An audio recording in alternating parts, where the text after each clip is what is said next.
Assalamualaikum warahmatullahi wabarakatuh. Hai semuanya, di video kali ini saya akan menjelaskan materi tentang studi peristiwa atau yang lebih dikenal di dalam manajemen investasi ataupun dalam riset keuangan, kita kenal dengan istilah event study atau studi peristiwa.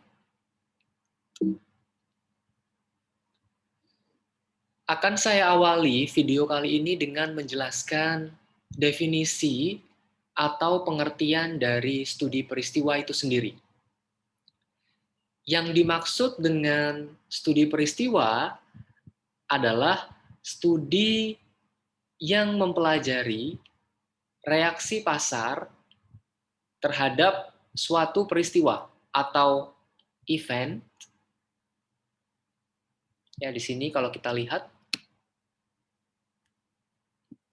yang dipelajari adalah reaksi pasarnya terhadap suatu peristiwa yang informasinya dipublikasikan sebagai suatu pengumuman. Definisi ini saya ambil dari bukunya Profesor Jugianto tahun 2010.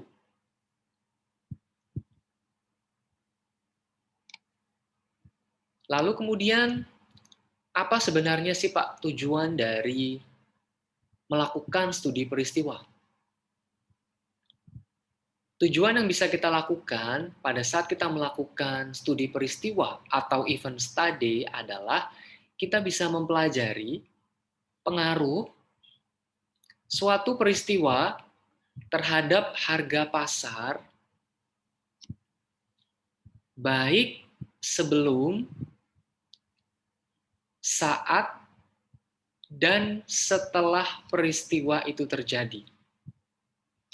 Artinya respon pasar ataupun reaksi pasar terhadap suatu peristiwa bisa kita lihat dari perubahan harga pasar baik sebelum peristiwa itu terjadi atau saat peristiwa itu terjadi dan setelah peristiwa itu terjadi.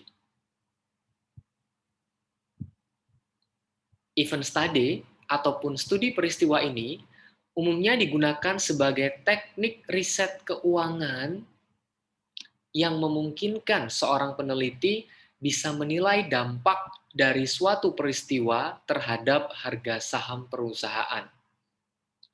Artinya, kalau ada pertanyaan, bisakah saya membuat skripsi dengan metode studi peristiwa? Sangat bisa, sangat memungkinkan. Karena tahun ini, tahun lalu, apalagi tahun lalu ya, adanya isu atau peristiwa COVID-19, itu bisa memungkinkan peneliti bisa melakukan studi peristiwa akan peristiwa COVID-19. Apalagi COVID-19 sampai menjadi pandemik ya, COVID-19 pandemic. Itu bisa kita teliti tentang bagaimana respon pasar modal terhadap peristiwa COVID-19.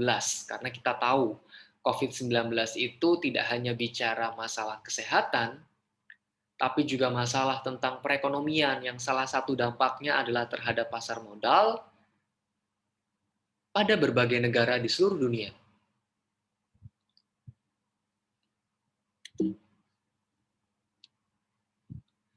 Lalu kemudian, tadi saya contohkan peristiwanya adalah COVID-19. Kira-kira peristiwa apa lagi yang bisa diteliti di dalam melakukan event study atau studi peristiwa? Banyak sekali peristiwa-peristiwa yang terjadi yang bisa diteliti atau yang dapat berpengaruh terhadap kondisi pasar modal ya. Seperti yang saya tampilkan di slide ini, misalkan right issue atau penawaran saham terbatas. Apakah jika suatu perusahaan melakukan right issue, ya right issue itu berarti adalah penawaran saham di mana terlebih dahulu pemegang saham yang lama itu ditawarkan untuk membeli saham yang baru. Itu namanya right issue ya. Artinya kalau perusahaan melakukan right issue, apakah pasar itu merespon perusahaan yang melakukan right issue atau tidak? Secara logika ya, terkadang perusahaan melakukan right issue itu untuk mendapatkan modal, untuk mendapatkan tambahan dana guna aktivitas perusahaan. Bisa juga kadang right issue ini juga direspon negatif. Kenapa? Jangan-jangan perusahaan melakukan right issue itu karena dia mau bayar utang. Makanya dia butuh tambahan dana melalui penerbitan saham terbatas misalkan. Nah, respon-respon seperti ini bisa saja terjadi ya. Jadi kayak right issue ini bisa direspon positif ataupun bisa direspon negatif oleh pasar atau oleh investor. Lalu kemudian stock split ya, pemecahan saham. Yang awalnya harganya 100 ya, satu saham harganya 100 dipecah menjadi 2 saham yang harganya Rp50 misalkan. Nah, kalau perusahaan melakukan stock split atau pemecahan saham, apakah respon dari investor atau respon dari pasar itu ada nggak ya terhadap perusahaan yang melakukan stock split? Itu bisa juga diteliti. Lalu kemudian pembagian dividen, baik pembagian dividen tunai ataupun dividen saham, karena kita tahu ya, kalau perusahaan membagikan dividen, dianggapnya ini perusahaan bagus. Karena apa? Dividen ini kan sebagian dari laba yang dihasilkan perusahaan yang dibagikan kepada pemegang saham. Artinya kita sebenarnya punya dugaan. Apakah kalau perusahaan itu membagikan dividen, pasar berespon positif nggak sih terhadap perusahaan yang melakukan pembagian dividen? Baik itu dividen tunai ataupun dividen saham. Lalu kemudian merger atau akuisisi, penggabungan usaha ya. Apakah kalau perusahaan A bergabung dengan perusahaan B menjadi perusahaan C misalkan?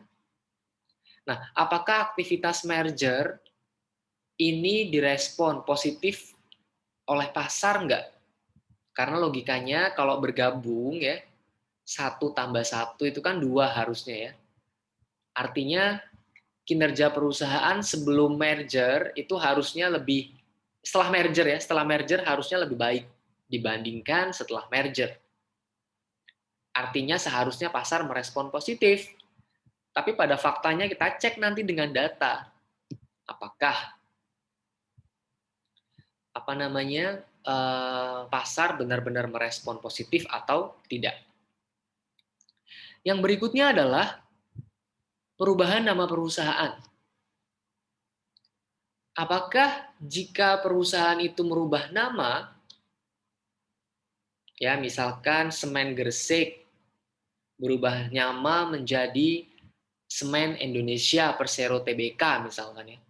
Nah, berubah nama dari Semen Gresik menjadi Semen Indonesia, itu apakah direspon nggak sih oleh pasar? Event study bisa dipakai di situ. Karena secara logika ya, kalau perusahaan itu merubah nama, itu bukan hal yang sembarangan dilakukan. Ya kan? Artinya apa? Mungkin dia ke konsultan. Pantas nggak sih saya merubah nama ini, layak nggak sih? Karena pada saat merubah nama itu banyak hal yang bisa dilakukan kan? Misalkan apakah logo perusahaan itu berubah? Apakah misalkan visi perusahaan itu berubah? Apakah seragam dari karyawannya itu berubah? Dan sebagainya. Maka perubahan nama perusahaan itu juga bisa diteliti. Lalu pengumuman laba. Kalau suatu perusahaan itu mengumumkan laba, apakah direspon oleh pasar atau tidak? Karena laba ini kan termasuk salah satu faktor ya yang menyebabkan pasar atau investor itu menginvestasikan dananya ke suatu perusahaan.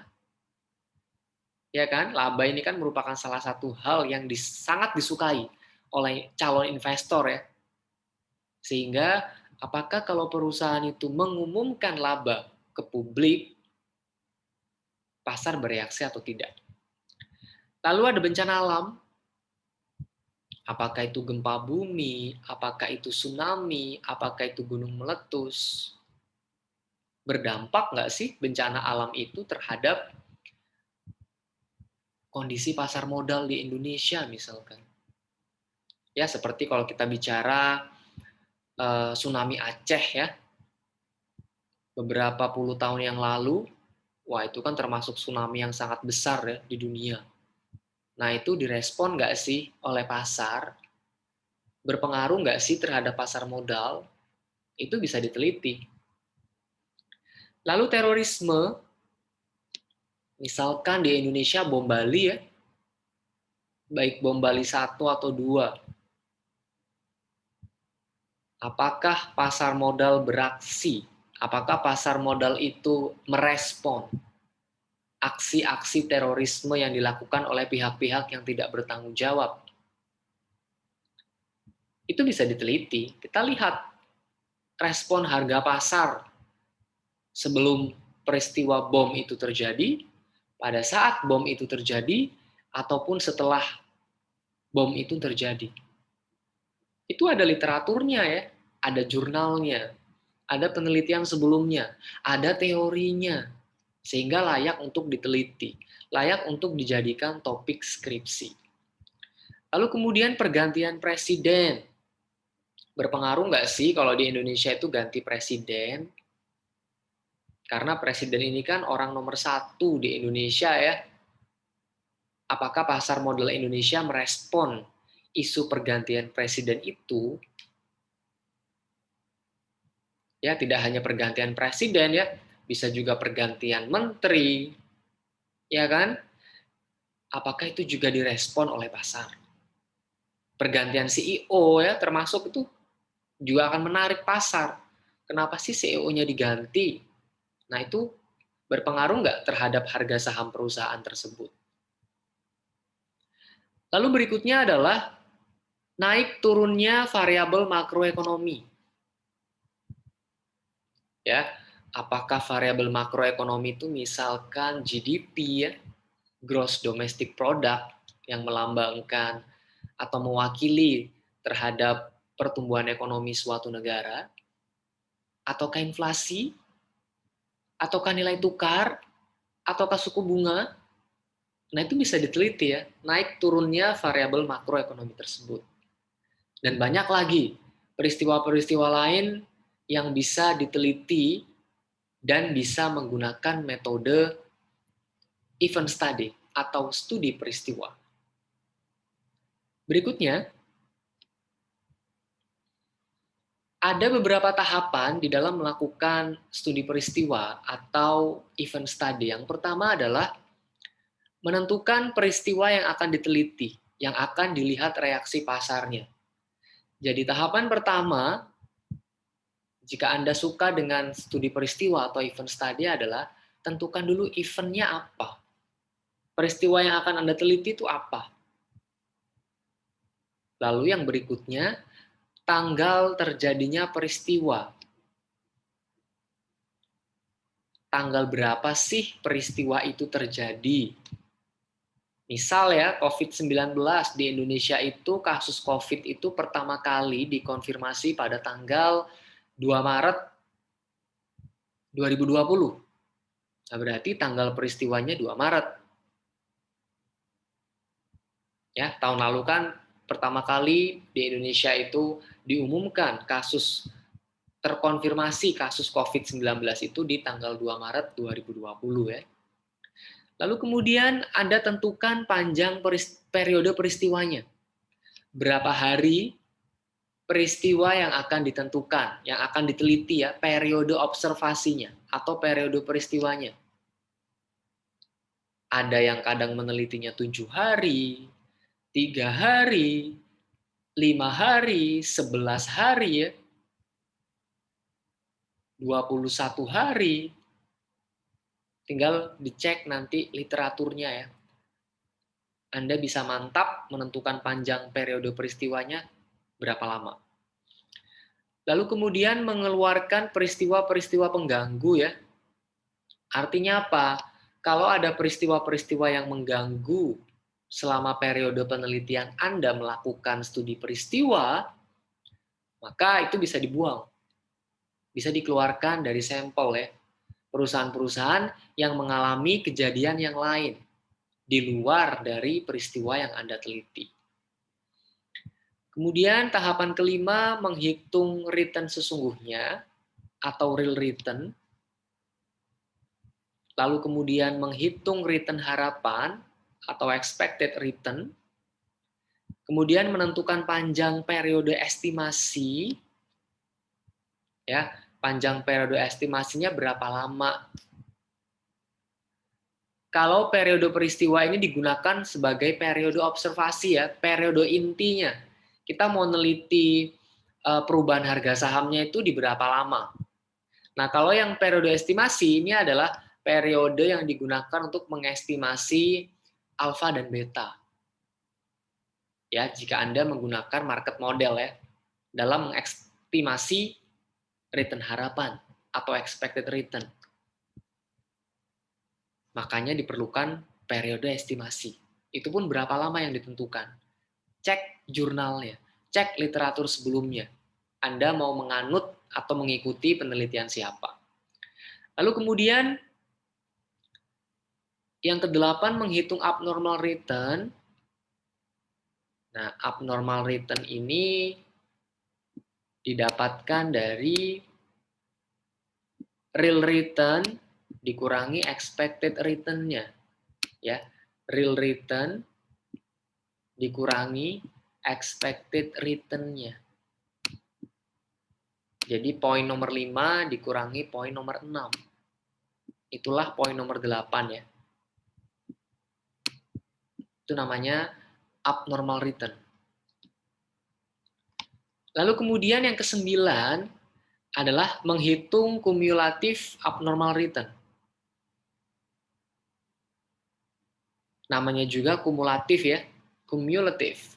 Artinya nanti abnormal return selama beberapa hari yang kita tentukan, itu bisa kita kumulatifkan ya, kita tambahkan. Tinggal ditentukan, CAR-nya itu dari T minus berapa sampai T plus berapa. Bisa lihat jurnal sebelumnya, supaya mantap ya. Karena tidak ada penentuan periodenya ini, tidak ada yang saklek ya. Bisa tergantung peneliti. Jadi misalkan CAR-nya mau dihitung dari T minus 3 sampai T plus 3, itu tidak masalah. Pak, kalau saya mau T plus 1 sampai T minus 1 juga tidak apa-apa. Selama ada jurnal atau literatur pendukungnya, itu tidak akan jadi masalah. Lalu kemudian menghitung cumulative average abnormal return atau CAAR. Nah, jadi dari misalkan sampelnya 15 sampel perusahaan, nah itu nanti semuanya akan dibagi 15. Ya, karena sampelnya ada 15 ya. Tidak boleh dalam skripsi itu sampelnya hanya satu loh ya. Harus menggunakan beberapa sampel perusahaan. Nah, itu namanya cumulative average abnormal return. Lalu yang ke-11 adalah uji signifikansi secara statistik ya. Kita bisa menggunakan uji T untuk mengecek apakah abnormal return yang terjadi sebelum, saat, dan setelah peristiwa itu signifikan atau tidak. Kalau signifikan, artinya pasar itu merespon peristiwa itu pada hari itu. Apabila tidak, ya artinya pasar sih biasa-biasa saja terhadap pengumuman satu peristiwa. Ini yang tadi saya sebut ya, dalam event study itu ada 2 periode yang bisa kita tentukan. Periode peristiwa ini adalah periode observasinya. Ini periode inti yang akan diteliti oleh peneliti ya, misalkan di sini saya contohkan, saya menentukannya 11 hari, dari T-5 sampai T+5. Ya, jadi ada T-5, T-4, -3, -2, -1, 0, +1, +2, +3, +4, +5. Ini periode intinya, periode observasinya. Nah, sebelum menghitung ini, kita menghitung expected return tadi ya, menghitung return harapan. Nah, untuk menghitung return harapan, kita butuh yang namanya periode estimasi. Dan yang namanya periode estimasi itu harus di luar dari periode peristiwanya. Misalkan di sini saya menggunakan periode estimasinya yakni sebesar 120 hari ya. Di sini saya menggunakan 120 hari yakni dari T-6 sampai T-125. Nah, itu namanya periode estimasi ya. Nanti digunakan untuk menentukan atau menghitung expected return-nya. Abnormal return yang kita hitung, yang kita fokuskan di sini. Abnormal return selama 11 hari. Dari T-5 sampai T+5 ya. Untuk contoh ini ya, seperti yang saya bilang tadi, tidak ada pakem. Mau menentukan periode estimasinya berapa hari. Bisa T-3 sampai T+3, bisa T-10 sampai T+10, itu tergantung peneliti, akan lebih baik kalau ada rujukan jurnalnya. Ya, sehingga kalau ditanya orang, kenapa 11 hari periode estimasinya? Mungkin alasannya bisa karena supaya tidak terlalu panjang. Jadi efek dari suatu peristiwa itu bisa fokus selama 11 hari. 5 hari sebelum, 1 hari saat peristiwa terjadi, dan 5 hari setelah peristiwa terjadi. Ya, itu bisa digunakan argumen. Terus kemudian argumen yang kedua, saya merujuk jurnal si A. Nah, itu sudah enak. Karena berarti Anda sudah membaca jurnal seseorang, jurnal itu bisa Anda anggap sebagai rujukan Anda dalam menentukan periode peristiwa ataupun periode estimasinya. Lalu kemudian terkait dengan menghitung expected return atau return harapan, ada beberapa model yang bisa digunakan ya. Yang paling mudah itu namanya, menurut saya ya, yang paling mudah adalah model indeks tunggal atau single index model ya. Karena hanya butuh data return saham individual dengan return pasar ya. Kalau di Indonesia berarti return pasarnya adalah return IHSG misalkan. Nah, untuk mencari return harapan bisa menggunakan model indeks tunggal atau single index model yang menurut saya paling mudah. Bisa juga dengan menggunakan Capital Asset Pricing Model atau CAPM, atau juga bisa menggunakan model 3 faktor Fama French tahun 1993. Ya, Fama ini adalah salah satu peraih Nobel ya di bidang ekonomi. Sehingga model yang dia buat itu cukup diakui oleh dunia ya, bisa digunakan dalam aset pricing ya, dalam penentuan harga aset keuangan. Lalu kemudian ada model 4 faktor Carhart tahun 1997. Kemudian bisa dengan menggunakan model 5 faktor Fama French tahun 2015 ataupun dengan menggunakan model beta 0. Ya, dari sini yang bisa tadi saya sampaikan, menurut saya yang paling mudah adalah menggunakan model indeks tunggal atau single index model ya. Karena data yang diperlukan tidak banyak, sehingga bisa dengan mudah untuk dieksekusi, bisa dengan mudah untuk menghitung return harapannya. Lalu kemudian bicara tentang referensi, jika Anda suka dengan buku berbahasa Indonesia, kalau Anda ingin memperdalam tentang studi peristiwa atau event study, menurut saya ini salah satu buku yang bisa saya rekomendasikan, yakni bukunya Profesor Jugianto ya, dosen UGM tahun 2010, Judulnya adalah Studi Peristiwa, menguji reaksi pasar modal akibat suatu peristiwa. Ya, menurut saya ini buku yang wajib direkomendasikan bagi mahasiswa yang ingin memperdalam mengenai studi peristiwa.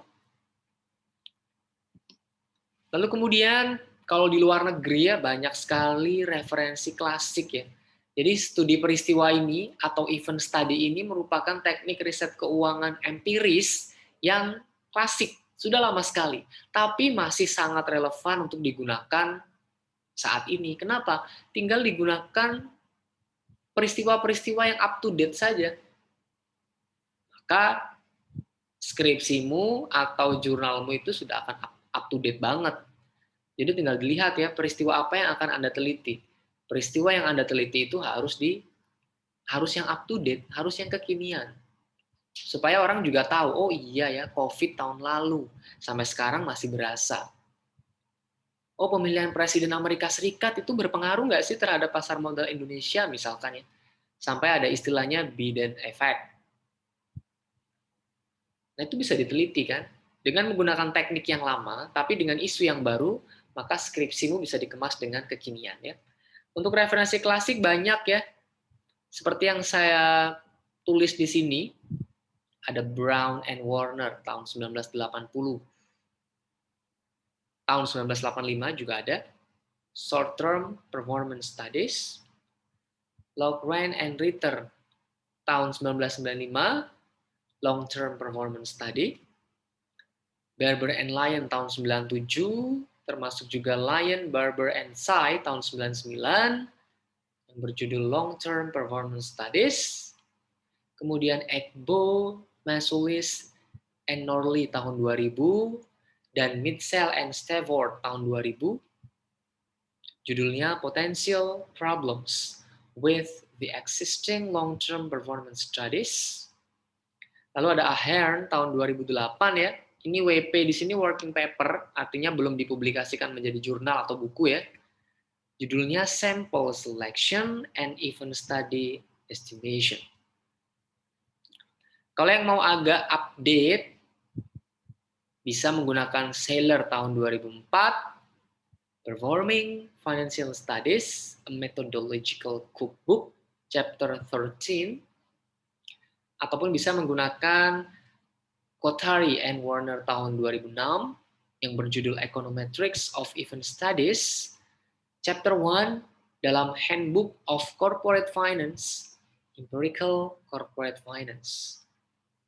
Jadi referensi-referensi ini bisa memperkuat pemahaman Anda mengenai apa itu event study dan bagaimanakah mengeksekusi event study dalam riset keuangan.